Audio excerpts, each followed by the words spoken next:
Bom, a gente estava dizendo antes do intervalo da questão da excitação e da descarga.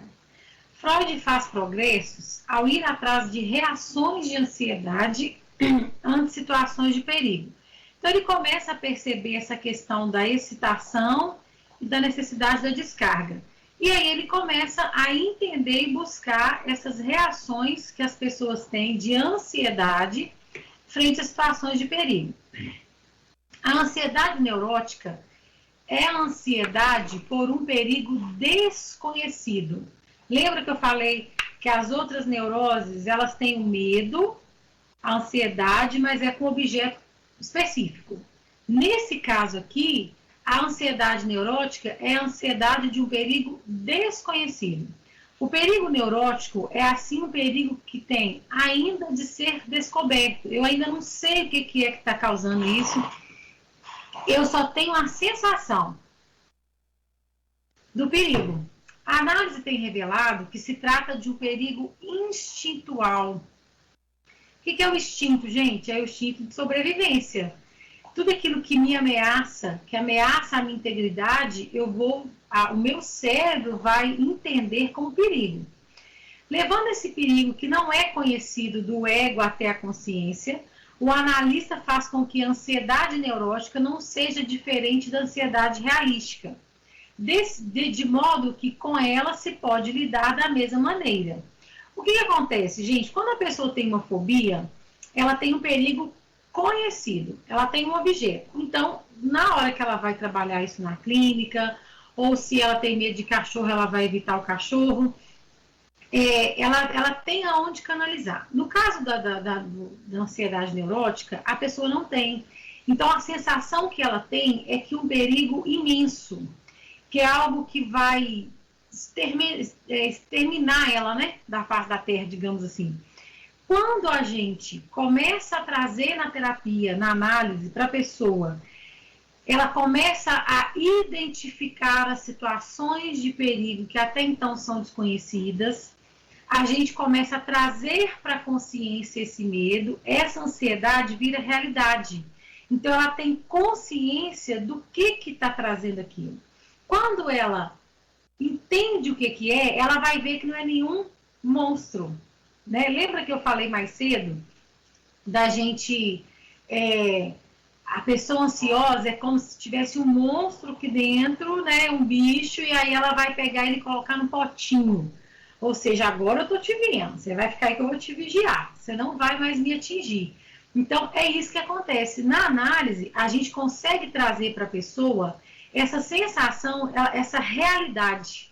Ou seja, aquilo que é instintual, que eu não sei, que eu não identifico, eu estou sempre com essa sensação de que algo ruim vai acontecer comigo, e a gente consegue mostrar para a pessoa que isso é algo que ela pode lidar com ela, que ela pode ter controle, aí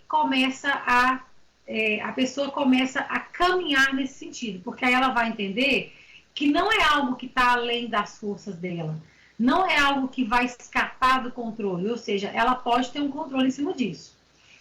Em alguns casos, as características da ansiedade realística e da ansiedade neurótica se acham mescladas. O perigo é conhecido e real, mas a ansiedade a ele é super grande, maior do que nos parece apropriado. Então, às vezes a pessoa, ela até entende, ou seja, ela tem uma ansiedade de algo que é real. Só que, ao invés dela lidar com aquilo como algo que ela consegue ver, que ela consegue dominar, que ela consegue organizar, o ansioso neurótico, tudo que é assim para ele vai ficar assim. Então, se uma pessoa sente um perigo real como algo que eu vou reagir porque eu tenho o instinto dessa reação. O neurótico angustiado, não. Para ele, isso vai ser muito maior, vai ser algo muito grande que vai exceder as forças dele. É esse excedente de ansiedade que traz a presença de um elemento neurótico, ou seja, um medo intenso. Porque o medo, ele pode existir, eu preciso dele, mas eu preciso saber, eu tenho que entender que eu tenho ferramentas para lidar com ele. No caso do neurótico, ele não vai entender isso. É como se tudo que acontecesse e viesse contra ele fosse algo que ele é inalcançável, que ele não consegue realmente lidar, palpar com aquilo. Tais casos, contudo, não introduzem qualquer princípio novo, pois a análise revela que ao perigo real conhecido se acha ligado um perigo institucional desconhecido. Então, mesmo quando a gente entende que essa ansiedade realística, ou seja, eu posso ter um perigo real, mas às vezes esse perigo real, ele está ligado, esse medo que eu tenho aqui, ele surgiu desse perigo institucional que eu desconheço. Podemos descobrir ainda, olha que interessante, mais sobre isso se não contentes em rastrearmos a ansiedade do perigo, prosseguimos indagando qual é a essência e o significado de uma situação de perigo. Então, gente, que fique claro, a pessoa, o neurótico angustiado, ele vive como se ele estivesse em situação de perigo o tempo todo. Às vezes a pessoa está bem, alguma coisinha que deu ali um clique, que desencadeou alguma coisa, ela volta a sentir essa sensação de ameaça. Claramente, ela consiste na estimativa do paciente quanto à sua própria força em comparação com a magnitude do perigo, no seu relacionamento de desamparo e face a esse perigo. Então, a gente tem o desamparo físico, se o perigo for real, e o desamparo psíquico, se for institucional, ou seja, uma situação de perigo. O que a gente, na angústia, a pessoa pode ter as duas coisas. Ela pode ter essa sensação do desamparo físico, que é algo real. Nossa, eu posso ficar sem emprego hoje. Nossa, eu perdi o emprego. É algo real. Mas a sensação que a pessoa tem do desamparo psíquico, de ter ficado desempregada, para o neurótico angustiado, isso é triplicado. Então, ela vai sentir muito mais. Denominamos uma situação de desamparo dessa espécie que ele realmente tem experimentado, de situação traumática. Temos, então, bons motivos para distinguir uma situação traumática de uma situação de perigo. O que acontece com o angustiado?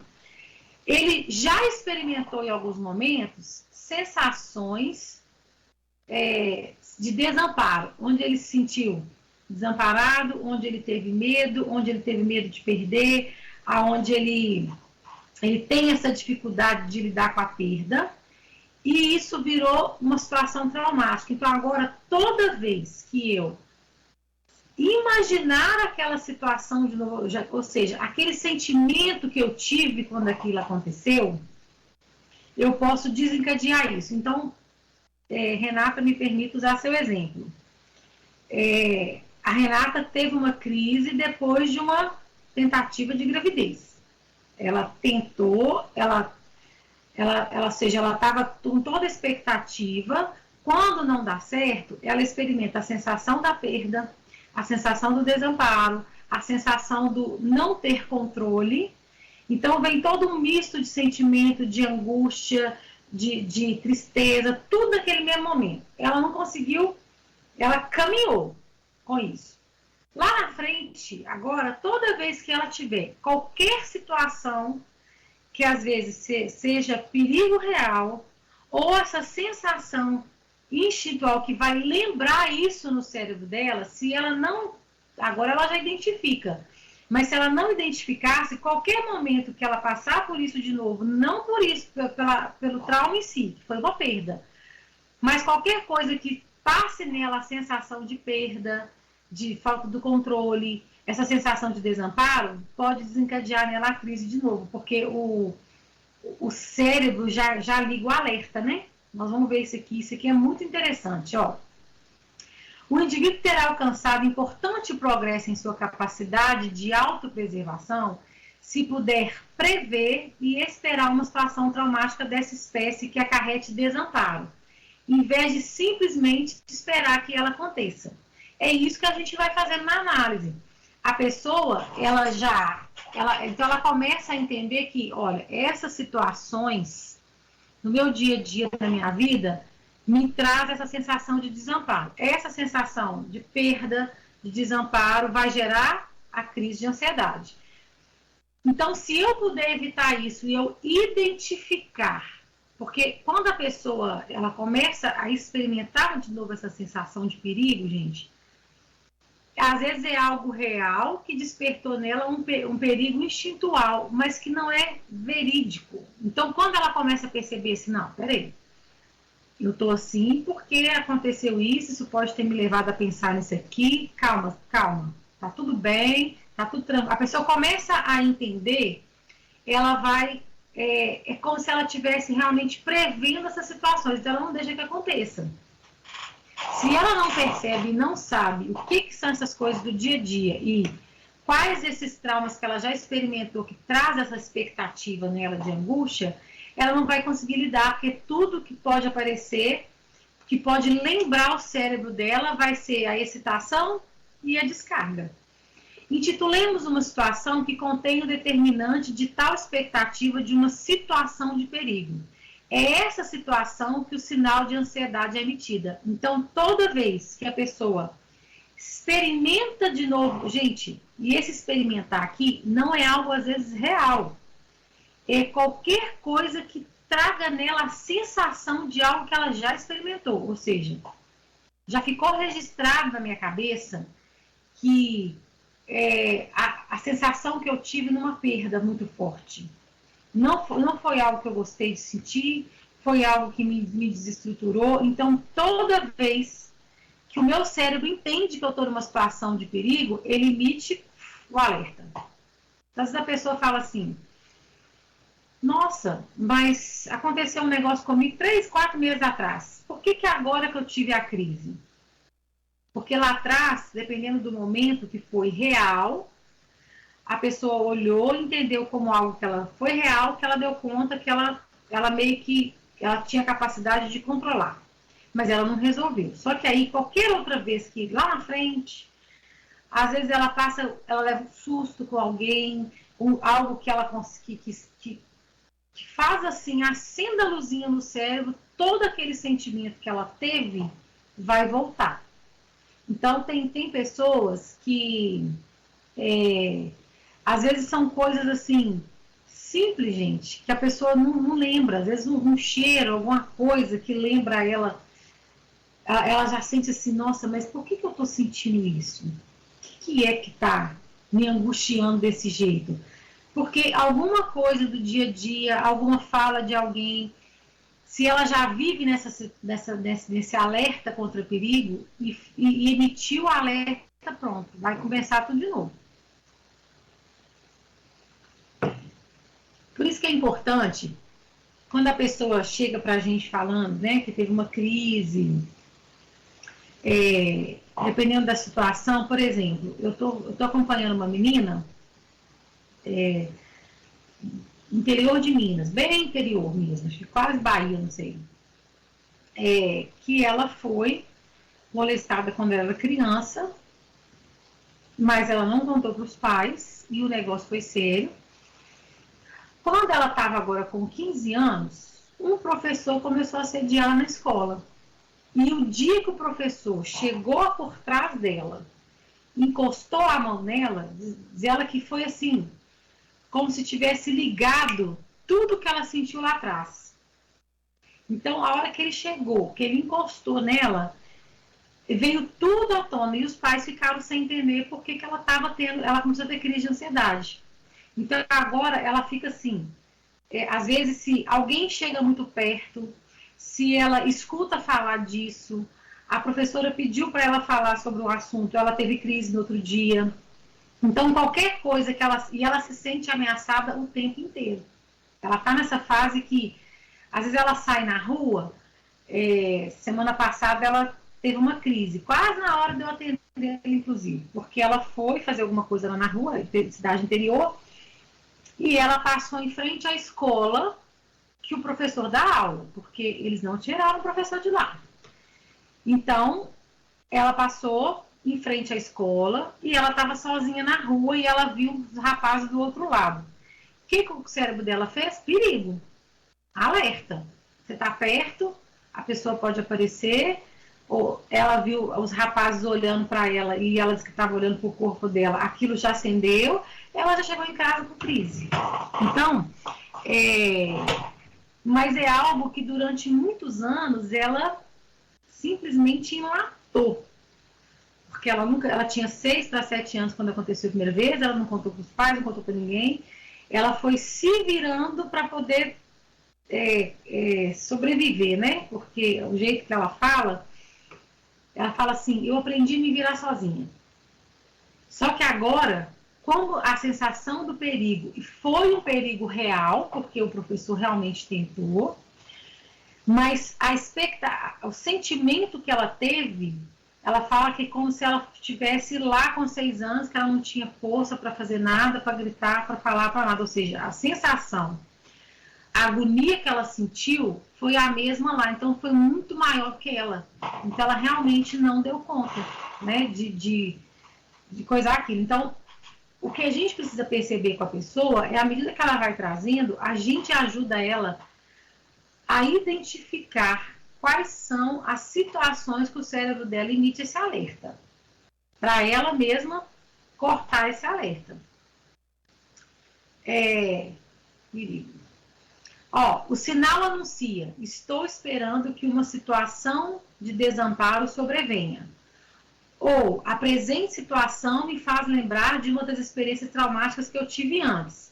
Portanto, olha, gente, interessante. Preverei o trauma e me comportarei como se ele tivesse chegado, enquanto ainda houver tempo para pô-lo de lado. A ansiedade, por conseguinte, é, por um lado, uma expectativa do trauma e, por outro, uma repetição dele em forma atenuada. O neurótico angustiado, gente, ele não precisa vivenciar o trauma de novo. O problema é que a gente, né, dependendo da neurose, a pessoa ela só vai entrar, igual na fobia, ela só vai entrar em desespero quando ela está de frente ao objeto. Né? Nossa, eu vi um cachorro, ou eu tenho medo de lugar fechado, se eu não estou ali, se eu não estou vendo lugar fechado, não tenho. Mas o angustiado não. Ele quer, por isso que é ansioso, né? É a ansiedade. Se essa coisa aqui pode despertar em mim algo que eu já senti, o desprazer, e eu não quero ter, então eu já vou antecipar, eu vou sofrer de uma vez, porque aí eu não me pego de surpresa. Olha que loucura. Aí a pessoa sofre, descarrega tudo nela, ela sofre por antecipação uma angústia de coisas que às vezes nem vai acontecer assim, mas ela já sofreu tudo.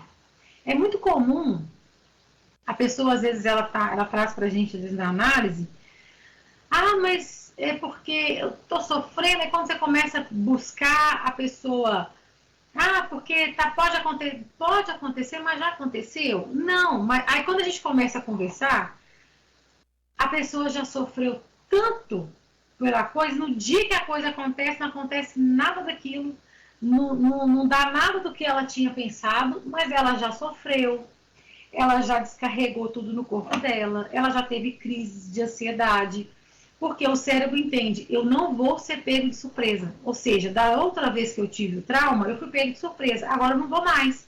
Então eu já sinto antes. É algo muito louco, né? Então a pessoa vive na expectativa do trauma. O angustiado é muito comum ele falar assim, eu tô com a sensação que vai acontecer alguma coisa ruim, principalmente quando tá tudo bem, ele fica assim, aquela sensação assim, tá tudo bem demais, é a sensação, tá tão bom que vai acontecer alguma coisa ruim. Então ele vive na expectativa, porque não quer ser pego de surpresa. Então a pessoa ansiosa, a pessoa que ela está, quando ela está num momento de crise de ansiedade, ela não relaxa, ela não consegue viver o presente, porque ela está extremamente querendo controle. Porque se eu tiver no controle, eu não sinto ameaça de novo. Assim, os dois traços de ansiedade que notamos têm uma origem diferente. Sua vinculação com a expectativa pertence à situação de perigo, ameaça. Então, se eu me sinto ameaçada, eu estou na expectativa de um perigo e eu não vou ser pego de surpresa.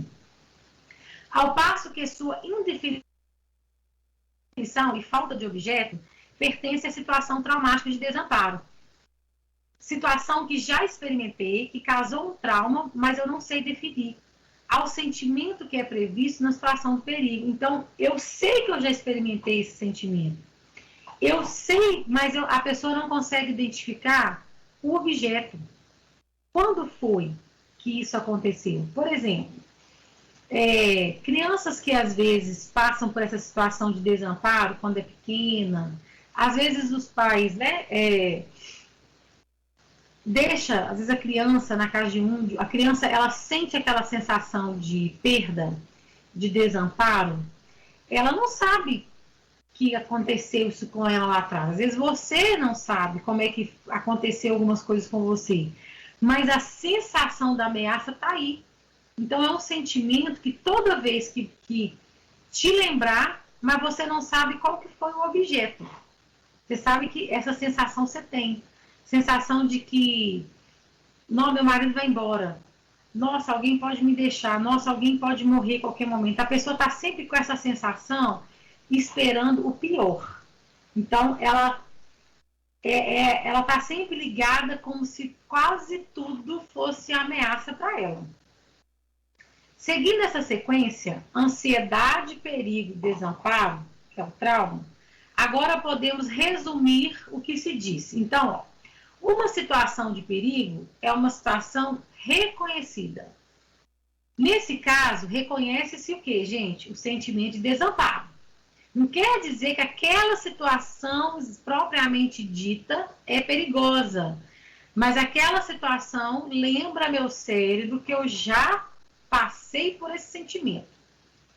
Às vezes nem é real, mas ela me desperta isso. Então, essa situação lembrada e esperada de desamparo. Então, eu sei que essa situação, ela pode estar me trazendo isso. Então, eu já identifiquei. A ansiedade é a reação original ao desamparo no trauma, sendo reproduzida depois da situação de perigo como sinal em busca de ajuda. Ou seja, é algo que me ameaça. O pequeno Hans, por exemplo, toda vez que ele via o cavalo, ele experimentava uma angústia de perda, porque ele lembrava, e aí o pai lembrava isso. Só que no caso dele, ele tinha um objeto. O angustiado, não. O ego que experimentou o trauma passivamente, ou seja, você me pegou de surpresa, eu fiquei passivo nessa situação, agora ele fica ativo o tempo todo, alerta o tempo todo, ou seja, você não vai me pegar de surpresa. Então, eu já vou reagir antes. Então, antes que aconteça, a pessoa já reagiu e aí ela já entornou tudo nela, né? Então, olha uma coisa que é muito importante a gente entender. O perigo real é aquele que ameaça uma pessoa a partir de um objeto externo. Então, no caso do trauma, da fobia, existe um objeto externo, não existe? Algo que você vai ver, que você reconhece. Um perigo neurótico é aquele que ameaça a partir de uma existência instintual. Então, a diferença que existe entre as ansiedades que a gente vê, igual o Daniel falou um tanto, né, que tem um monte de categorias hoje, a ansiedade neurótica, o perigo neurótico é porque eu me sinto ameaçado. Eu tenho medo da perda, da sensação do desamparo, ou seja, algo que ameaça a minha existência, mas não é algo palpável. Às vezes não é algo que eu estou vendo, não é o perigo real. Pode-se admitir que a ansiedade neurótica da pessoa tem uma base realística. Então, claro que a ansiedade, ela pode ter uma base em algo real. Igual o que a Renata trouxe, ela teve uma perda real. Essa perda real depois virou uma sensação de perigo neurótico, a sensação de trauma e desamparo.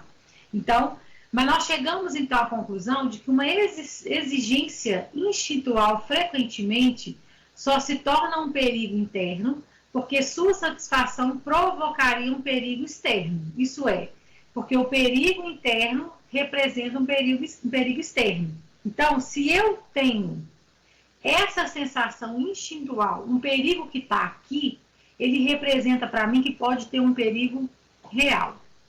Então, a pessoa que, às vezes, ela desencadeia, né, essas crises, assim, é porque ela se sente tão ameaçada que ela pensa assim, isso que eu estou sentindo aqui, isso vai trazer para mim algo que é real, ou seja, vai virar existência, vai trazer existência, então eu preciso cortar isso. Então, gente, é muito importante a gente entender que existe o perigo real, que é externo, que às vezes a pessoa passou por um perigo sim, né? Tem uma pessoa que desenvolveu esse transtorno de ansiedade, depois pânico, inclusive, por causa de uma tentativa de assalto. Então, ela agora, qualquer coisa, gente que chega, barulho que ela escuta de não sei o quê, tudo o cérebro dela estava captando como perigo real. Então, ela realmente passou por um perigo real. Mas isso agora virou um perigo neurótico. Então, só que a pessoa, quando ela está no auge da crise, por isso que em momentos como esse, que a pessoa vai até para um hospital, é importante, às vezes, entrar com medicamento, porque ela não dá conta sozinha de falar para o cérebro dela, tá tudo bem. Aí, ela não consegue nem prestar atenção no que a gente está fazendo com ela na terapia, na análise, porque é tudo tão real que a pessoa não consegue raciocinar. Então, o medicamento, ele dá essa segurada, às vezes, na pessoa, para ela conseguir ver e pensar assim, não é bem assim. Porque para o angustiado, gente, às vezes uma coisa desse tamanho vai ser sempre para ele desse tamanho.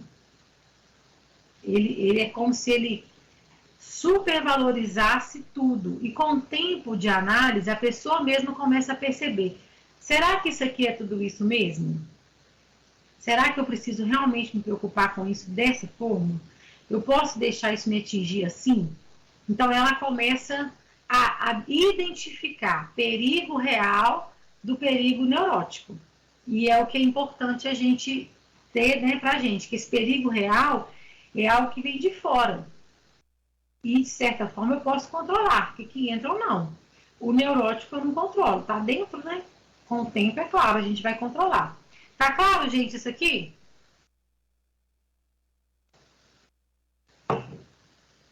Ó. Sim, tá claro. Tá sim, professor. Ok. Sim, tá claro, Ginéia. A sintomatologia clínica da neurose na angústia. Ó, a clínica na angústia, gente, a ansiedade analisando angustiado expressa-se por alguns sintomas somáticos. Nós já vimos que ele às vezes pode trazer sintomas muito parecidos com a histeria. Ou seja, ele vai ter ali sintomas físicos que procura, que o médico olha e não acha nada. E aí, como que a gente vai, né, identificando? Porque é a sensação que ele tem, ele não consegue, e na própria análise a gente vai percebendo que não houve ali um trauma específico, uma coisa real que trouxe isso para ele.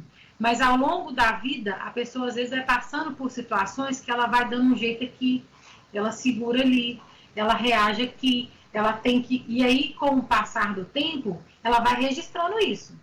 Ou seja, isso aqui me dá essa sensação ruim, isso aqui é isso aqui. Então, ela começa a registrar tudo como sinais de alerta. E aí, quando determinado momento da vida que ela está, às vezes, mais fragilizada, ou que vem um golpe que ela realmente não estava esperando mesmo, a pessoa começa a desencadear as crises. E se ela não começa a tratar, isso piora. Mas a gente tem alguns sintomas. Por exemplo, irritabilidade geral. Esse é um sintoma nervoso comum. E, como tal, pertence a outros status nervosos, né? Ou seja, a outras situações. Menciono aqui porque aparece invariavelmente na neurose de angústia e é teoricamente importante.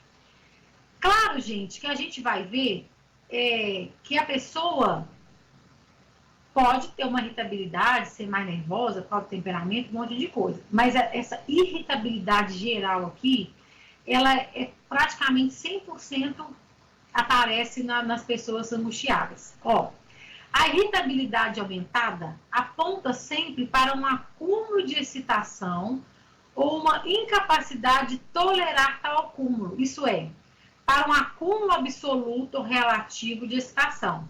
Percebe-se também uma hipersensibilidade a ruídos, que geralmente liga-se à insônia. Por que vocês acham, gente, que a pessoa angustiada, a irritabilidade, esse excesso de excitação é algo presente nela?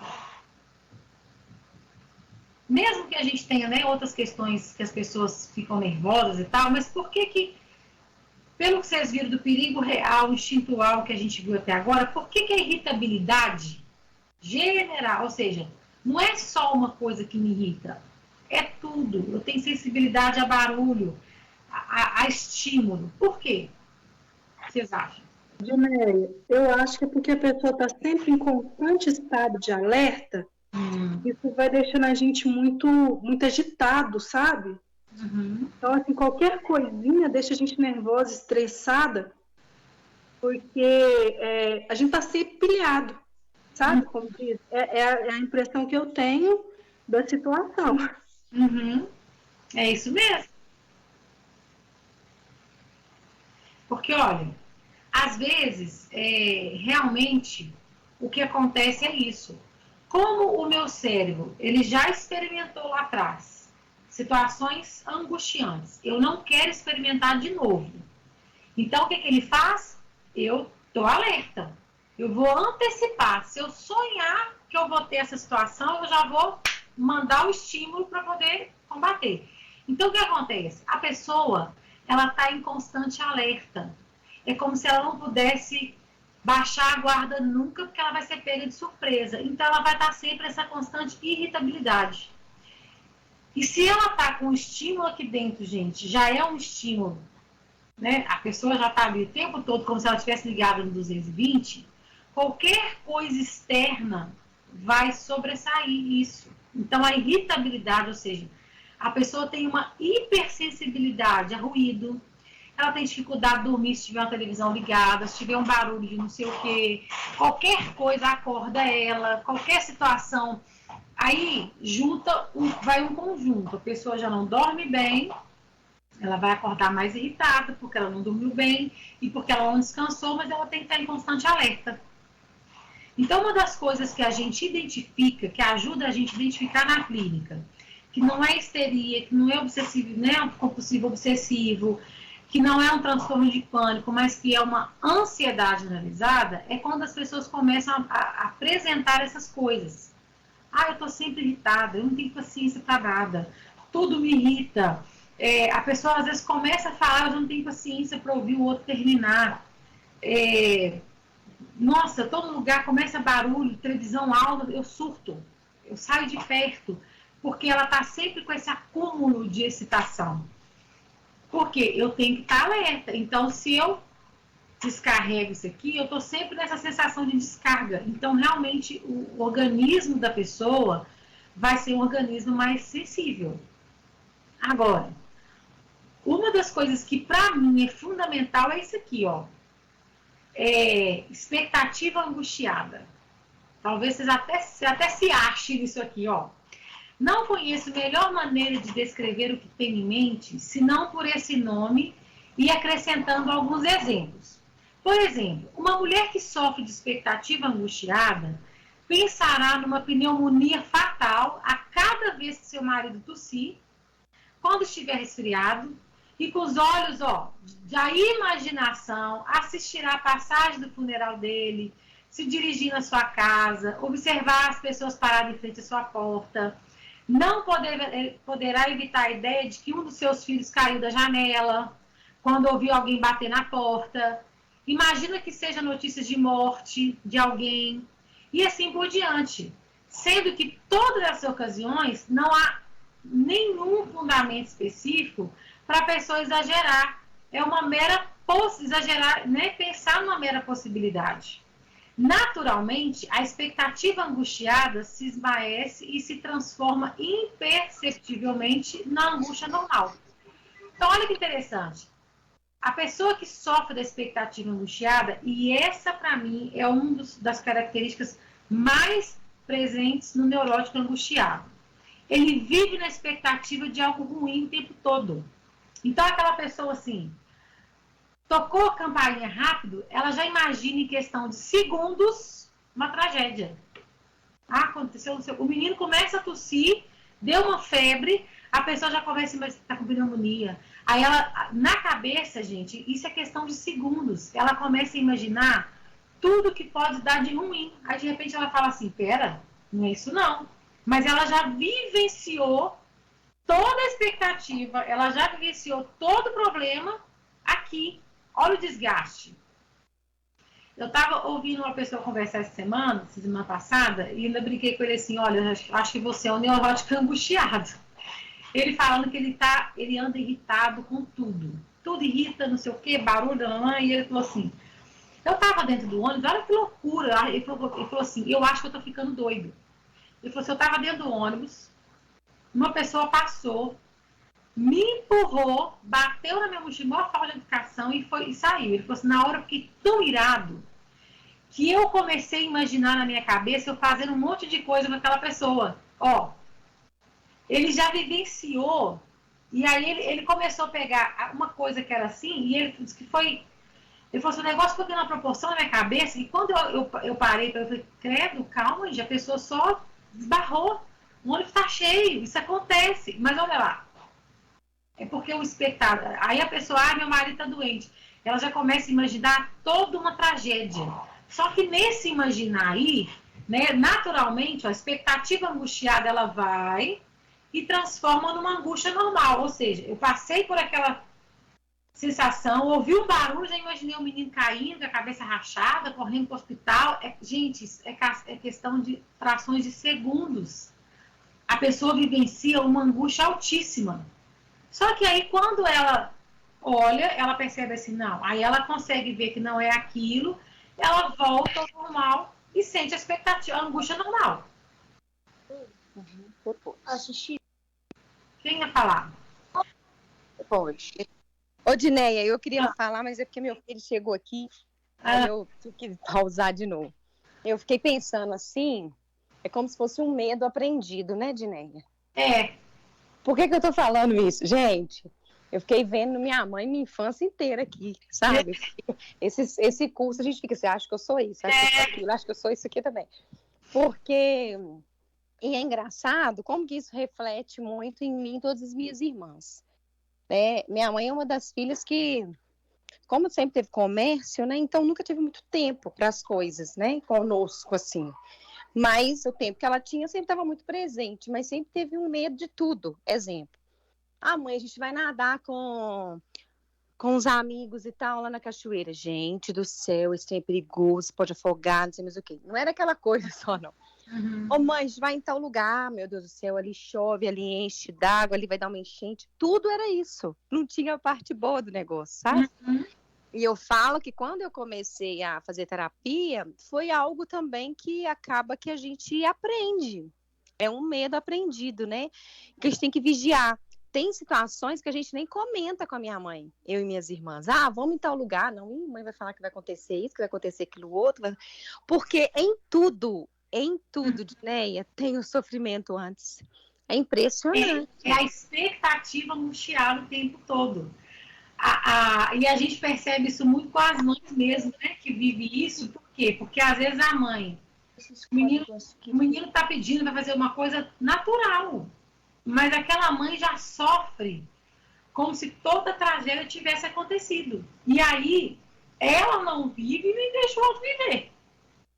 Porque a pessoa que experimenta essa expectativa angustiada, gente, ela tá sempre nessa sensação de experimenta um pico alto e baixa. Alto e baixa. E às vezes no mesmo dia, no mesmo momento, ela assim, aquele barulho que foi de repente, a pessoa já imaginou um monte de tragédia. Um monte isso. E a pessoa ela pode deixar de fazer muitas coisas por isso também, né, Dinei? Tipo, gente, minha mãe tem um medo de chuva, assim, que é fora do normal, sabe? E aí hoje eu fico compreendendo, quando a gente era criança, quando chovia muito raio, muito trovão, muita coisa, minha mãe sempre ia pro nosso quarto. E a desculpa que ela dava pra gente era, não, eu tô aqui porque se vocês ficarem com medo, eu tô aqui. E aí, depois de velha, hoje a gente sabe que é ela que tem pavor disso.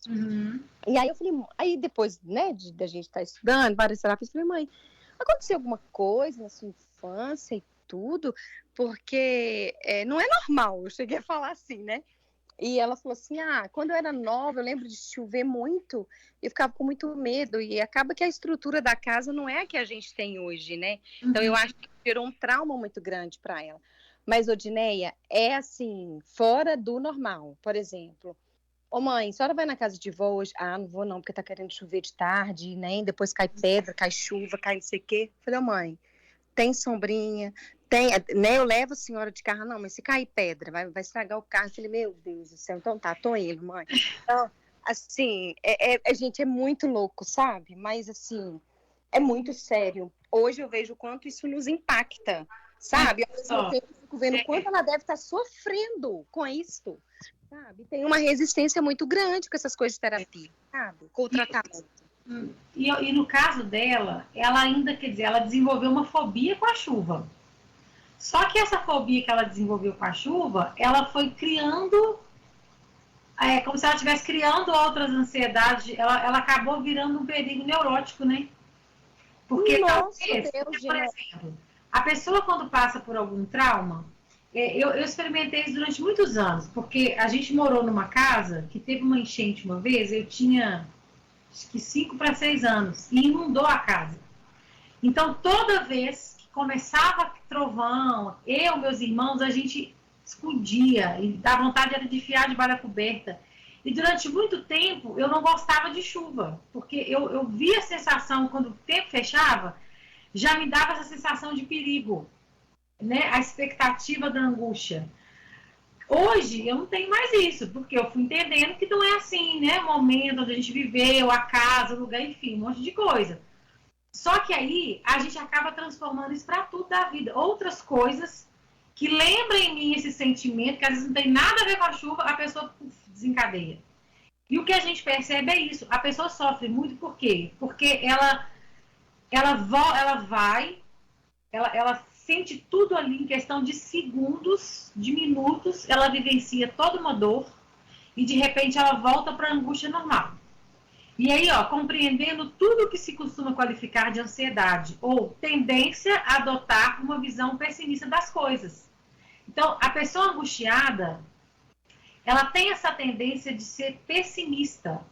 Tudo ela vê a tragédia primeiro, é porque ela já vive na expectativa de viver a tragédia. Ou seja, se eu estiver preparado para a tragédia, eu não vou ser pego de surpresa. Então, não relaxo nunca. E tudo, eu vejo uma situação de perigo e já prevejo toda a situação do perigo. Porque se acontecer, eu estou preparada. Né? É isso que a pessoa vai vivenciando, sentindo. É verdade, é verdade. Eu fiquei imaginando, você falando como que transfere para outras coisas, a minha mãe agora no Covid, como que ficou, Jesus. Gente. A pessoa... A máscara dentro de casa, ela e meu pai, sabe? Pois é, a pessoa, ela vive tudo para ela consegue... Ela coloca uma energia, porque essa energia livre, a gente tem que ajudar, tem que canalizar essa energia para alguma coisa. Às vezes a pessoa angustiada, ele precisa fazer uma atividade física, ele tem que fazer algo que é prazeroso, ele tem que começar a descarregar essa angústia livre e canalizar ela para alguma coisa. Se ela não faz isso, tudo que é instintual, tudo que ameaça a minha vida, que eu imagino que ameaça, porque a maioria das vezes não ameaça. Mas eu imagino, a pessoa ficou gripada. O marido está gripado, a mulher já está imaginando que pneumonia, já está imaginando ele morrer, já viu o funeral, as pessoas vindo, cumprimentando. Quando ela acorda, não, ele está só gripado. Mas ela já vivenciou toda uma dor, às vezes uma angústia ali. Então, ó, em qualquer oportunidade, essa visão pessimista das coisas, no entanto, em qualquer oportunidade, ela ultrapassa a angústia plausível dessa natureza e é frequentemente reconhecida pelo próprio paciente como uma espécie de compulsão. Para uma das formas da expectativa angustiada, aqui se relaciona com a saúde do próprio sujeito. Podemos reservar o velho termo hipocondria. Então, quando a pessoa entende, gente, que ela sofre de expectativa angustiada, quando ela passa por tudo isso, às vezes ela sente e ela começa a entender que não é isso, que é ela que bota essa sensação, que é ela que tem essa sensação de desamparo, e quando a gente começa a perceber, mostrar para a pessoa assim, olha, hoje você dá conta de resolver isso. Né? Igual eu falei com a menina lá, você tinha 6 anos, você não soube se defender. Hoje, você com 15, se alguém chegar perto de você, você grita, você consegue falar, você fala, pelo menos nesse nível que ela está sentindo. Se alguém chegar perto, ela hoje não tem mal, não é uma menininha de 6 anos mais. Ou seja, eu dou conta de lidar com essa sensação de perigo. Só que aí a pessoa, com o tempo, ela vai entendendo que ela sofre dessa expectativa angustiada. Então, às vezes, gente, por exemplo, acontece uma coisa, a pessoa teve uma discussão em família, aconteceu alguma coisa, aquilo ali que às vezes a pessoa falou com ela, só aquilo, ela pega aquilo e ela vai ruminando, e ela vai aumentando, e ela vai pensando, e ela vai colocando um monte de coisas. Quando ela percebe, saiu do controle. Ela às vezes está com raiva do outro só porque ela está pensando que a pessoa poderia falar para ela, a pessoa nem falou. É muito interessante isso. Só que quando a pessoa faz análise, ela começa a perceber que ela pode mudar o olhar para as coisas, que ela consegue, isso é uma espécie de compulsão que ela tem por tragédia, por angústia, né? Uma compulsão para poder antecipar os problemas. Então, ela começa a, com o tempo, identificar quando um pensamento começa, quando uma visão pessimista começa, e ela começa a perceber, não, isso não é real. Isso sou eu que estou pensando. Isso, uma coisa que a gente fala muito na clínica, gente, é porque às vezes as pessoas passam por umas coisas e ela está sentindo aquilo, mas ela coloca como se o outro tivesse provocado aquilo nela. O outro que me falou isso, o outro jogou isso na minha cara, tá, mas será que foi isso que o outro falou? Às vezes o angustiado, por exemplo, uma pessoa falou X com ela. Ela interpretou X ao quadrado. Ela se sente daquela forma porque ela tem essa visão assim. Então, ela começa a desenvolver toda uma questão em cima daquilo, quando, na verdade, o que a pessoa disse não foi nada daquilo. O que aconteceu foi normal para o outro, mas para ela não. Então, quando ela começa a perceber que nela existe às vezes, esse pouco de exagero, essa hipersensibilidade com as coisas, que ela começa a perceber que ela foge da realidade em muitos momentos, ela mesma começa a cortar esses gatilhos. Ela começa a perceber que, por que eu estou pensando isso? Não, isso não é assim. Não é bem assim. O que a pessoa falou não foi isso, né? Eu que estou entendendo assim. E às vezes eu estou entendendo assim porque é uma questão minha. E eu é que tenho que resolver, não é o outro. Então, essa expectativa aqui, eu acho que ela é uma das coisas que mais pegam na questão do angustiado. E aí ele começa, às vezes, ser taxado de hipocondríaco. Por quê? Porque tudo ele sente. Né? Ah, Covid. Ah, porque o Covid... Eu tô sentindo, gente. Eu tô sentindo isso. Ah, gente, quem teve Covid ficou com falta de memória. Nossa, eu tô com falta de memória. Agora eu vou ficar com falta de memória. Porque eu tive... Agora, tudo ele pega para ele. Tudo ele vai pegar como se fosse algo intenso, né? Ele vai sentir isso no corpo. Então, às vezes, a pessoa ela é mais hipocondríaca mesmo. E quando você vai olhar, é porque ela prefere já sentir antes do que deixar sentir mesmo. Então, ela já adoece antes, né, do tempo. Outra coisa, taquicardia. Então, a pessoa está sempre com aquela sensação de coração disparado. Ela ouviu um barulho, que às vezes a porta bateu, mas na cabeça dela, em questão de segundos, o coração já dispara, porque ela já imaginou a tragédia. Uma dispneia suspirosa, então a pessoa está sempre com essa sensação de que ela precisa, né, aquela parada, ela para e precisa dar aquelas respiradas mais vezes.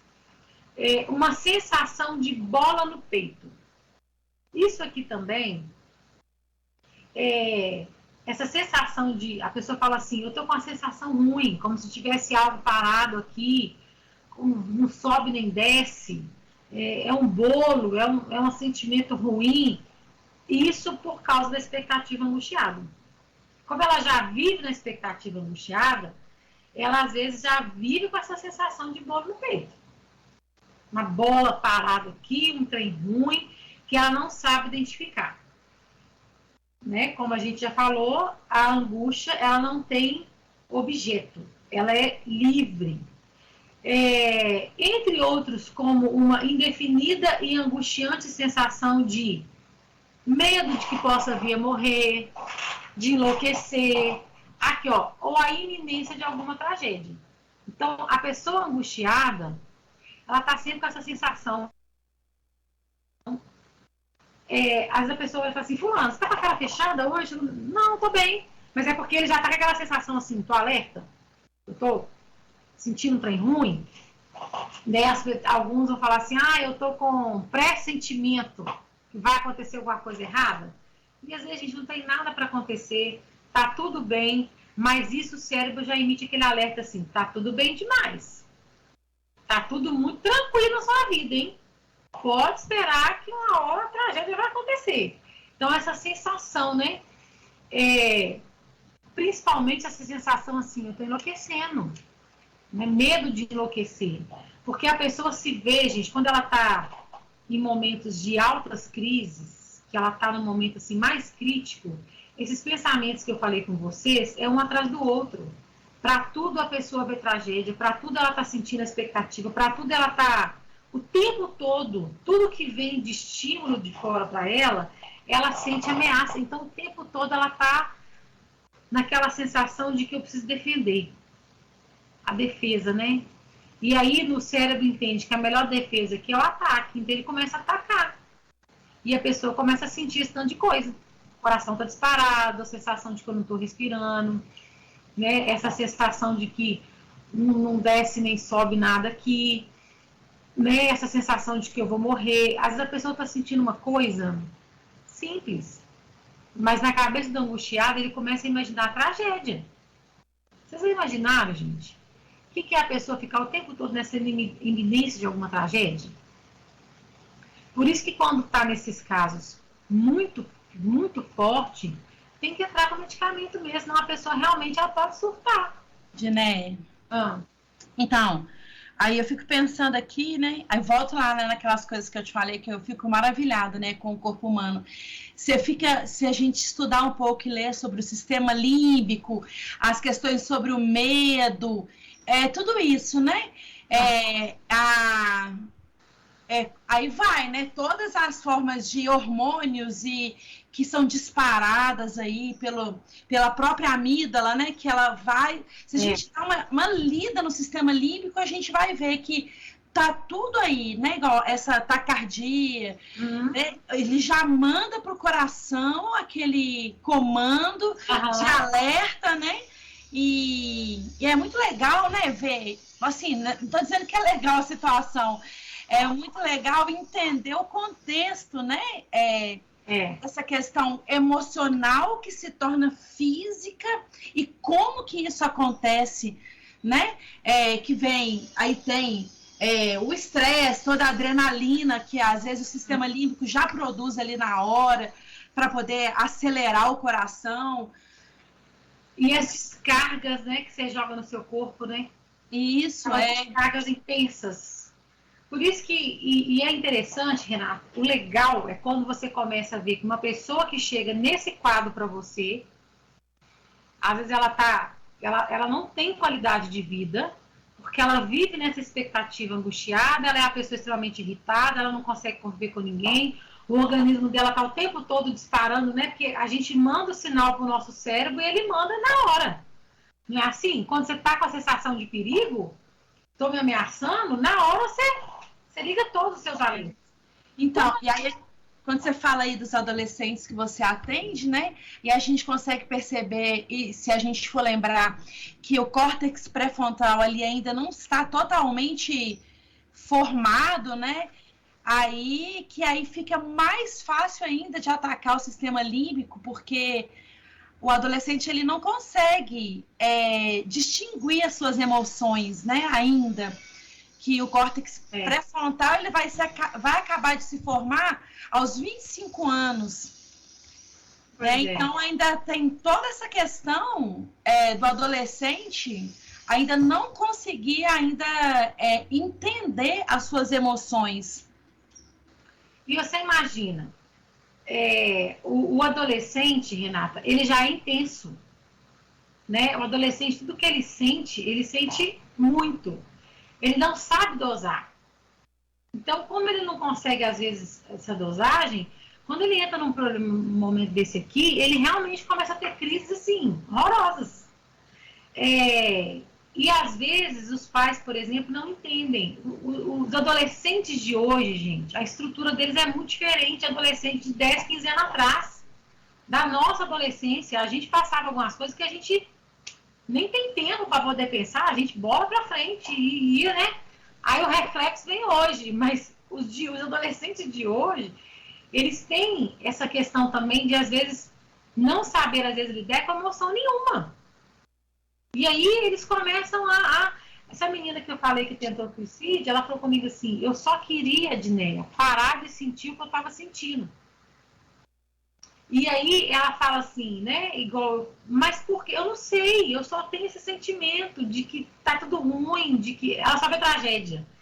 É essa sensação, né? E aí, o que a pessoa quer? Eu só quero tirar isso. Agora, porque você imagina, o neurótico angustiado, gente, não é uma vida fácil, porque a pessoa ela tá sempre nessa sensação de alerta e é como se ela sofresse a mesma coisa várias vezes ao dia e sofrendo por coisas que não estão acontecendo. Aí você imagina no final do dia a descarga que ela já deu no corpo dela de um monte de coisa. A pessoa que sofre, por exemplo, de fibromialgia, a fibromialgia, né, hoje está muito falado, muito tratado e tal. A fibromialgia, a pessoa que ela tem, principalmente ela é um angustiado, quando ela sente a sensação do perigo, o nosso cérebro ele produz aquele hormônio que é o hormônio do bem-estar, quando você malha, quando você, né, é uma coisa prazerosa, você dá aquela sensação de relaxamento, mas ele produz um que parece veneno, né? Quando você começa a quando você está muito estressado, quando você está naquele período crítico, o seu organismo ele começa a produzir esse hormônio, ele vai mandando. E aí, o que acontece com a pessoa que tem a fibromialgia? Ela manda isso e vai para a musculatura. Então, a musculatura trava de um jeito como se estivesse realmente apertando os ossos. A sensação que a pessoa tem é que está quebrando os ossos dela. Ela não consegue andar, ela sente muita dor. Mas é porque ela está o tempo todo dando essa descarga no organismo. Então, por isso que uma das coisas que os médicos falam, olha, não tem como tratar fibromialgia se você não fizer atividade física. Porque mesmo com medicamento, é a atividade física que vai trazer essa sensação que vai ser produzida ali. Mas, se a pessoa não entende por que ela está o tempo todo nesse alerta, descarregando isso, vira aquele ciclo que a Renata falou, né? Começa um remédio para isso, aí que atingiu isso, aí resolve aquilo. Quando a pessoa vê, ela tomando 5, 6 medicamentos. Por uma coisa que é controlável, que ela consegue se achar. É muito bom quando você pega uma pessoa num quadro desse e depois ela começa a parar de ter crise, ela começa a ter qualidade de vida, ela começa a viver bem com os filhos, né? Igual a Jana falou, e essa mãe que o tempo todo tá, não posso deixar meus filhos fazer nada porque vai acontecer uma tragédia, não relaxa, não vive, ela não vive nem os outros vivem direito. Então, quando a pessoa... É muito bom quando a pessoa começa a sentir essa sensação do bem-estar no corpo dela, na emoção, né? Na questão da qualidade de vida, gente. Porque isso aqui, essas coisas, atingem a qualidade de vida do outro. Porque você imagina, a pessoa ela não está depressiva, ela não está em depressão. Não é o caso de depressão. Mas ela está sempre com esse olhar pessimista. Ela está sempre vendo a tragédia primeiro. Quem aguenta viver assim? Né? Ela está o tempo todo, eu não posso desligar. Algo ruim vai acontecer.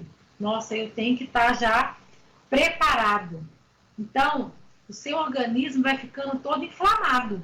Mais ou menos isso. Vai ficando inflamado, porque você vai produzindo hormônio um em cima de coisa, aí você descompensa todo o seu organismo. Por isso que, como a gente estava falando mais cedo, mesmo que a pessoa, às vezes, a gente percebe qual que é o problema, a gente identifica a neurose, a gente pede para a pessoa procurar o médico, porque às vezes ela não está. Mas como ela entrou nesse processo de descompensação, tudo descompensa. Quando ela vai olhar, está faltando vitamina, hormônio aqui, repor aquilo ali. Por quê? Porque ela está com uma carga tão grande que o corpo ele tem que dar um jeito para ele não entrar em pane.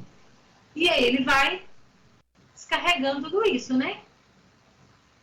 Bom, o angustiado sequer vislumbra a real dimensão do que seja angústia, pois está aprisionado em seu subjetivismo mesquinho, em sua dita personalidade, ou seja, é apenas e entende-se apenas como uma psique encapsulada. De fato, a angústia pode ser, do ser humano atual, costuma retroceder tanto sua autocompreensão e limitá-la de tal forma que ele compreende a si próprio apenas como uma gota d'água solitária, trêmula e suspensa no ar. Então, o angustiado, gente, ele não entende que ele está no processo de angústia, porque ele está aprisionado nesse mundo. Ele fica aprisionado nessa situação, é como se fosse realmente uma psique encapsulada. Ele não consegue sair e vislumbrar, né, uma vida melhor, uma situação melhor, a sensação de que ele pode dominar.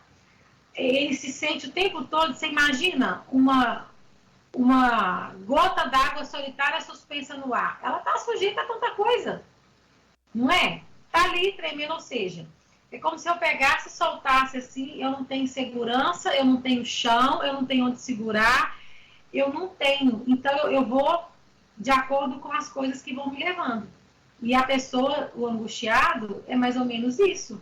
Ele vive como se ele tivesse à mercê das coisas o tempo todo. E o que a gente trabalha com a pessoa na clínica? A pessoa aprende a dominar, a se autoconhecer e a ter controle da própria vida. Porque às vezes ela não tem. Ela está numa situação que ela sente que ela bateu um vento aqui e me trouxe angústia, hoje eu vou viver assim, amanhã a angústia me leva para cá, eu vou para essa angústia aqui. Eu começo a relaxar, eu já fico pensando o que vai acontecer, e aí eu vou por esse caminho. Então, quando ela começa na terapia, a gente vai mostrando para a pessoa que ela pode pegar esse controle, ela pode entender que ela pode identificar o que é perigo real, o que é o perigo instintual, o que é esse olhar dela da expectativa angustiada e entender e identificar quando realmente é algo que está acontecendo ou quando é a expectativa angustiada. Ela não vai sentir mais solta, livre, porque esse é que é o problema. O angustiado está sempre nessa sensação de que todo mundo leva ele para um lugar, menos ele. Então, aí, o que acontece? Vai ser uma pessoa, igual a Jana falou, eu prefiro não arriscar, eu prefiro não viver isso aqui, para não experimentar o desprazer. E aí a pessoa aprende com o tempo, que ela pode experimentar o desprazer também, e esse desprazer não precisa acabar com a vida dela. Porque desprazer todo mundo vai ter, gente. A vida é assim, né? A gente não dá para ficar o tempo todo tendo só sentimentos bons, só expectativa boa. Então, eu preciso aprender a lidar. E fora da clínica, né? Fala assim, essas pessoas são chatas demais, né? Vamos falar a verdade. Assim, quando você está tratando a pessoa, é uma situação, mas você conviver com a pessoa que vive assim, não é fácil, né, Edneia? Porque a pessoa fica, assim, né? É por isso que eu te falei que às vezes eu penso que tem gente, eu posso estar enganada, que gosta de estar nessa situação. Porque faz o tratamento, toma remédio, e ainda assim passa um ano e a pessoa tá do mesmo jeito, sabe? Eu tô falando isso porque eu tenho um caso na família, assim, sabe? E assim, ainda completou ainda que teve um caso de morte na família e tal, então assim, nossa, e toda hora, você cadê fulano? Ai, nossa, ficou com medo de ter alguma coisa. Mas tá tratando? Tá tomando remédio? Tá indo no psicólogo, no psiquiatra? E aí fica até chato, né? Assim, da gente tentar ajudar, né? Fica. Porque outra coisa, Renata, às vezes a pessoa gosta que o outro pergunta onde ela tá. Por que ela não vê isso? Eu falei do gozo, do sofrimento, sabe? O ganho secundário.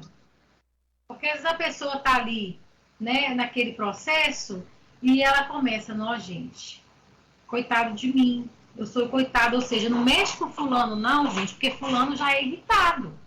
Isso, fulano foi mal educado comigo, fulano perdeu a paciência.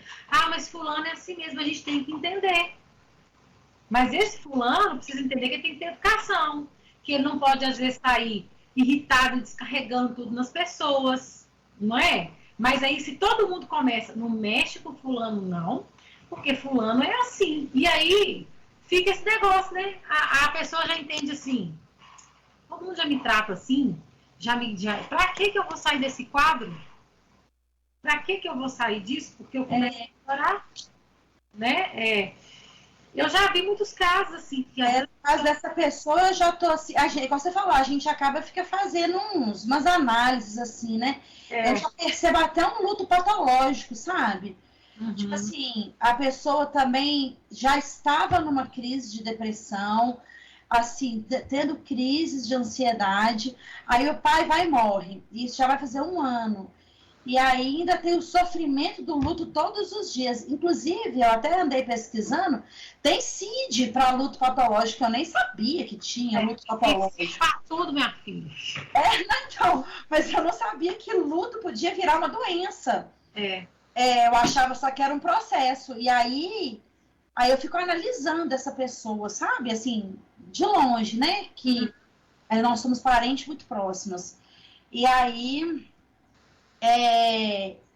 E acontece isso, tipo, igual fomos para um evento na quinta-feira.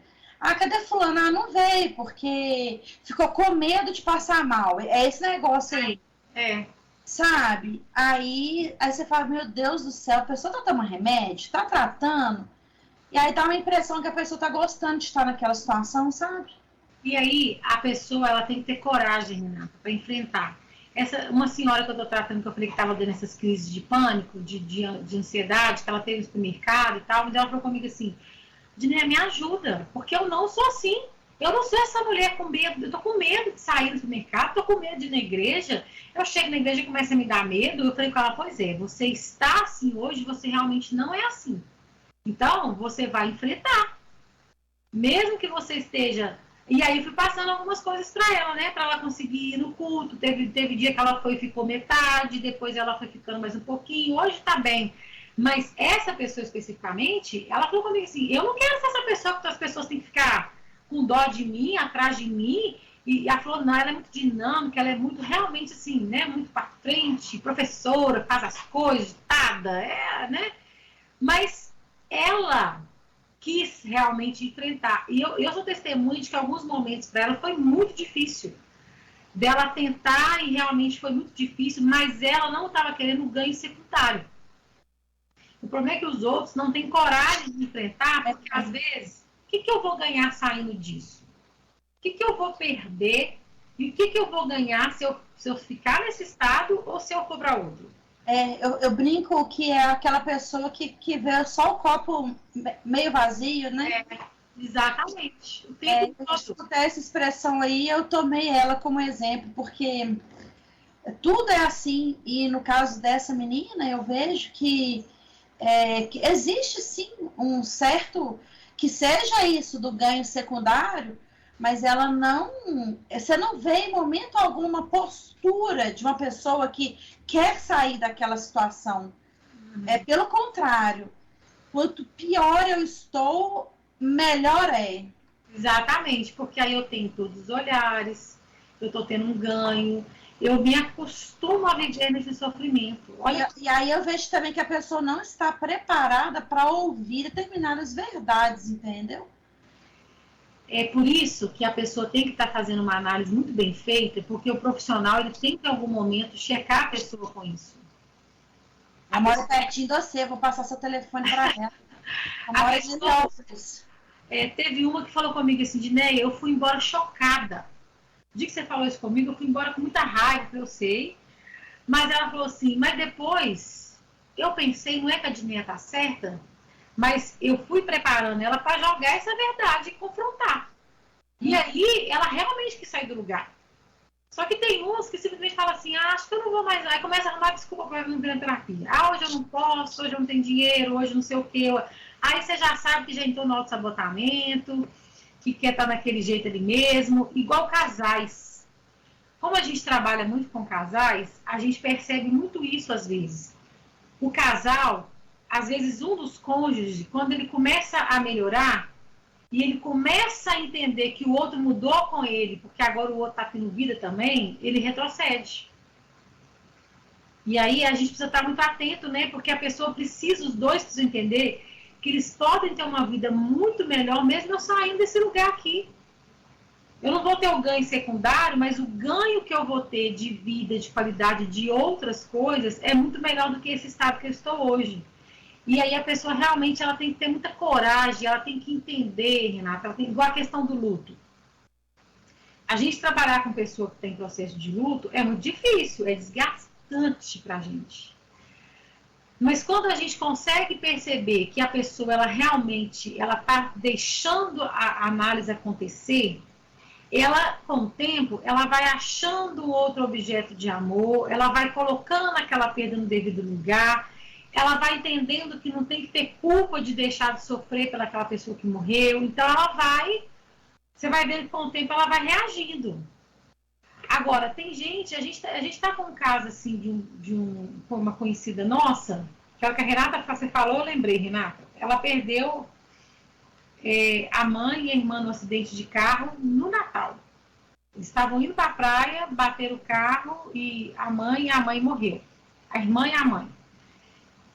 Mas eu entendo assim, o sofrimento dela é um sofrimento muito intenso, mesmo, porque a ligação que ela tinha com essa mãe, que ela tinha com essa irmã, era muito forte. Mas o que eu percebo hoje, assim, na convivência, ela está sempre nesse lugar assim, hoje faria tanto tempo que aconteceu isso, hoje aconteceu não sei o quê, aí ela parece que acostumou.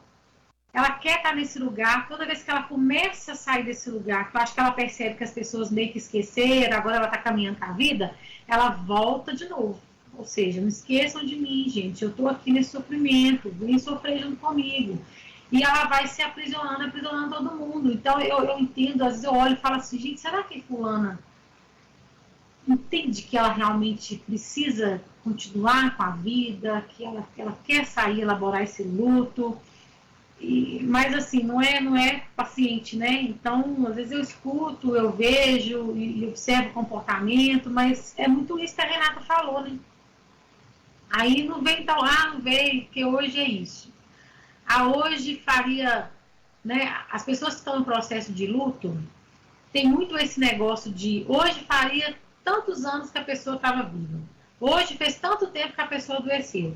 Hoje fez tanto tempo que a pessoa morreu. A pessoa parece que apega a essas datas, né? Ela tem que se alimentar nessas coisas. E aí uma das primeiras coisas que eu falo é, esquece data. Vamos parar com esse negócio de lembrar que fez tanto dia que a pessoa internou, ou fez tanto tempo que a pessoa morreu. meses, né? Toda semana, todo dia tal, a pessoa lembra. Então, quando a pessoa está realmente nesse processo que ela quer, isso funciona. Eu estou com uma agora que ela perdeu o sobrinho com uma doença e 3 meses depois a mãe. E no início ela ficava assim, porque hoje fez tantos meses que a minha mãe morreu. Tal dia faz tantos meses que o meu sobrinho morreu. Eu falo, para que você já entra um mês pensando nessa data? Não, vamos parar de pensar em data, vamos focar nas coisas que podem. E ela falou, Dinéia, foi libertador para mim largar isso, porque eu nem sei mais esse dia do mês que é, porque eu já ficava assim. Aí o que acontecia?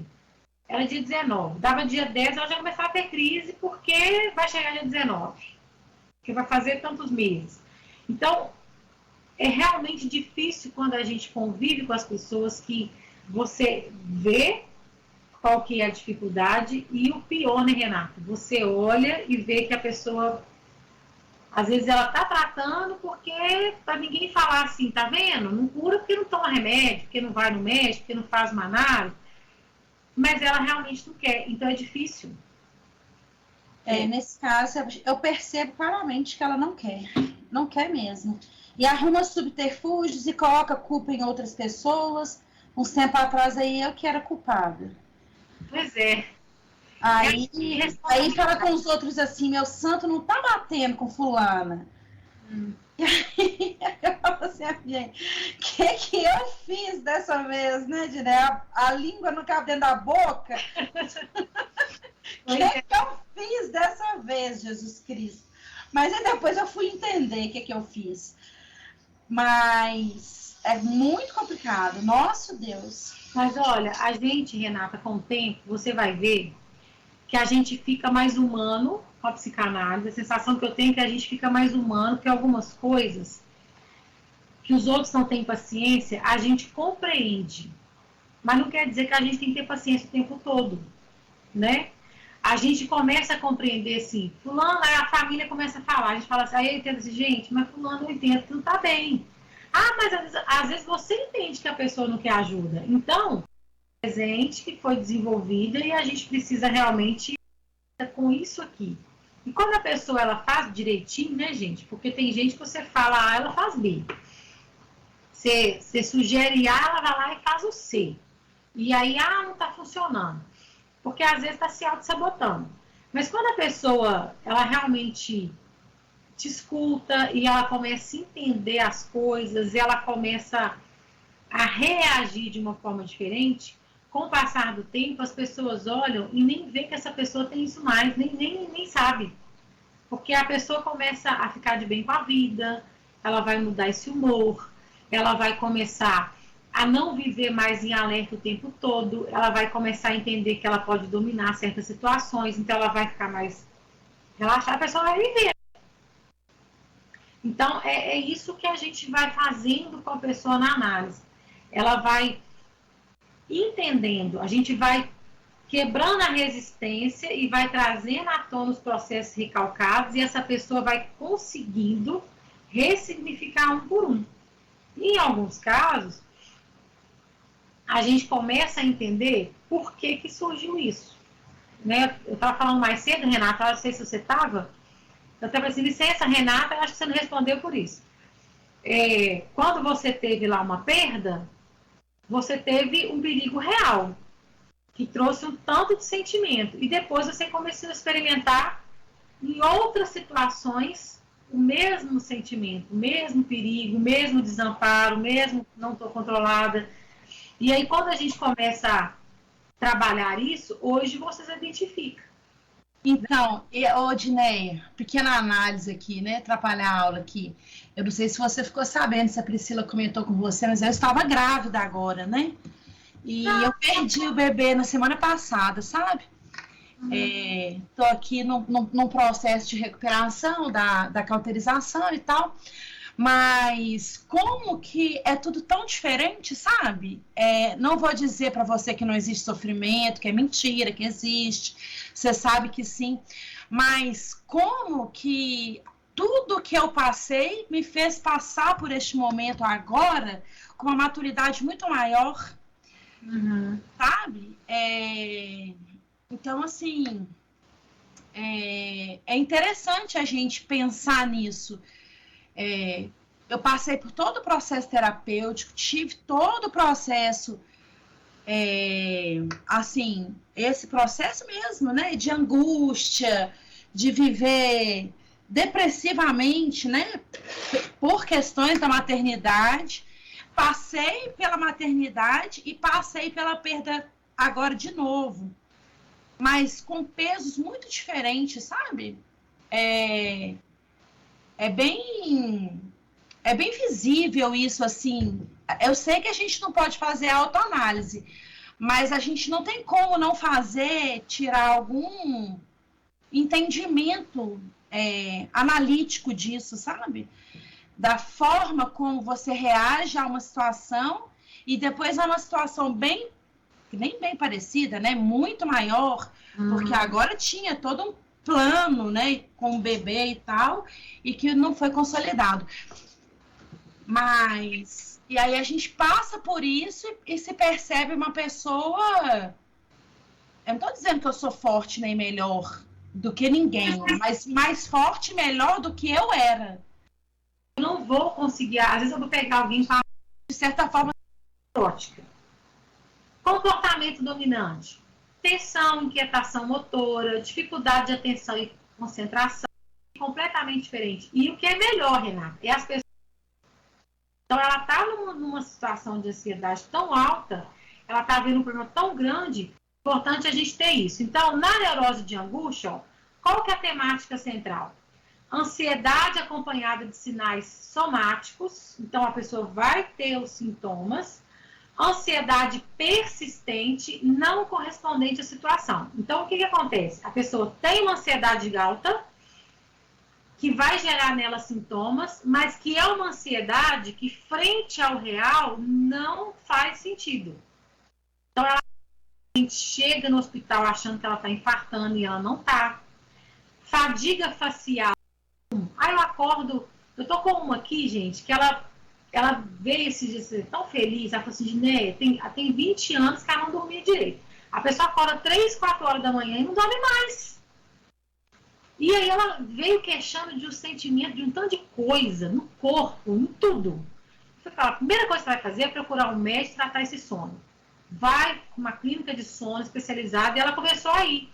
E aí ela começou a fazer agora uns exames, a médica passou um medicamento para ela, que ela tomou durante muitos anos, Rivotril, nem Rivotril estava fazendo dormir. Ela falou assim, Dineia, achou que, gente, com outra cara semana passada, ela falou assim, eu tô dormindo até 5h30, 6 horas da manhã, isso para mim é muito. Ela começa a viver aquilo. Então, ó, eu passei para vocês, no e-mail da aula, eu queria ter passado de manhã, porque eu ia dividir para a gente fazer esse trabalho ao vivo. Mas como já são 3h15, até a gente dar meia hora e 30, 40 minutos para vocês fazerem a atividade e voltar a discutir, a gente vai passar muito tempo. Então, o que eu quero que vocês façam? Eu passei, vocês devem ter visto, eu mandei junto com a aula uma atividade. Vocês vão fazer essa atividade e enviar no meu e-mail.